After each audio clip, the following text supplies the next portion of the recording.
Hi, I'm Heather, and welcome back to 180 Days of Lang. We are going to be talking about our first formal discussion in this unit of the Frederick Douglass excerpt from What to the Slave is the 4th of July. And I've got some ideas for you for discussion depending on the size of your classes. Then we're going to move into a core tool for rhetorical analysis essay development, which is the graphic organizer to bridge us between reading and writing about the text. So let's first of all talk about how to hold a discussion. I'm going to do a separate video in the next speech lesson about ways to change it up, but here's just like the basic way I might run a discussion on a rhetorical analysis topic. So if I have a small class, say 15 or fewer students, it's really simple. It's just everybody circle up. Make a big circle out of your desks or tables.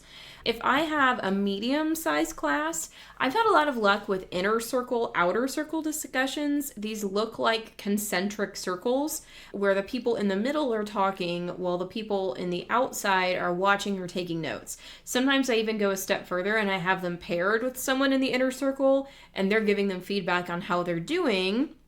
And then the inner person returns the favor of feedback and they swap places. So you have to just plan this out ahead of time of like maybe a stopping point in the text where the first group is going to talk up into here and then the second group is going to talk from that point to the end. And then you save a little bit of time at the end just for open conversation.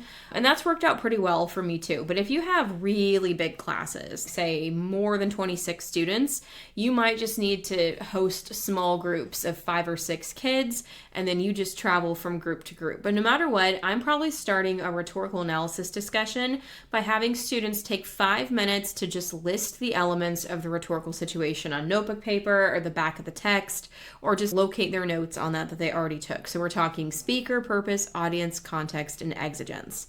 So after they have that, then we're moving into any questions the students have about the text, getting reactions, that kind of thing. And then we're moving into discussing the rhetorical features of the text. These are likely going to be things that come up in the guided annotation if you're using my handout or other things you've drawn their attention to. After we have a discussion, and this might take you the whole class period, but after we have the discussion, the next step is to move into our first graphic organizer. Because I use the Douglass speech as my model for how to write a rhetorical analysis essay, I do all of the stages with them on this. So it's important that you're able to show them what you're writing as you write. So this graphic organizer here on the right, I'll zoom in. This is my staple tool for a basic introduction to how to organize an essay.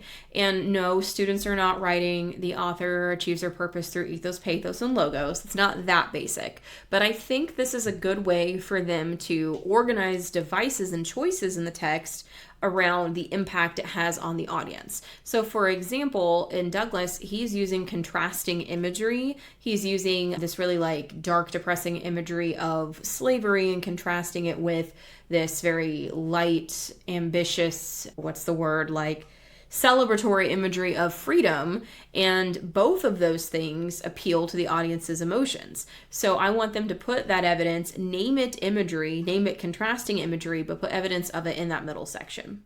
So we're going to probably start here with the title, identify some important things about the speaker and the audience, really clearly state the purpose, dig deep if it's like a multi-layered purpose like we've talked about in Unit 1, and then take some time to start looking for that evidence. Then I'm going to ask students, okay, which do you think you have the most evidence of? Which is the strongest or most compelling set of rhetorical strategies that Douglass is using? And then I'm going to have them form their first thesis statement with me. I'm a firm believer in giving sentence frames and scaffolds for thesis statements, especially something that is as routine as rhetorical analysis. And I use a really straightforward, let me see if I can find my formula here. So in brackets, the speaker advances his or her purpose of, and then purpose in brackets, through strategy 1 in brackets and strategy 2 in brackets. And you can add a third strategy if you want.